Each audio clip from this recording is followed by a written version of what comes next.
Hi, welcome back. I am Gitika and let's see how I make this hair mask at home for more growth or shine in my hairs. Now for making this recipe you will need mehndi leaf powder. Now you can buy a ready-made mehndi leaf powder from market or you will make it at home. Next is a brown sugar. Literally you can find brown sugar from your kitchen. You can adjust the quantity according to your hair length. Next, the third ingredient you need to add is curd, yani dahi.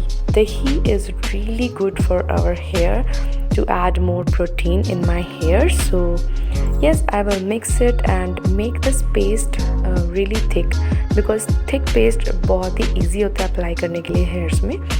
Next, the magical ingredient to add moisture in my hairs is coconut oil. So coconut oil is really good to add moisture in my hairs. That will deep nourishing my hairs. So yeah, you can add this hair mask in your hair care routine to add more growth, strength or shine in your hairs. And I will see you in my next video. Till then, take care. Bye.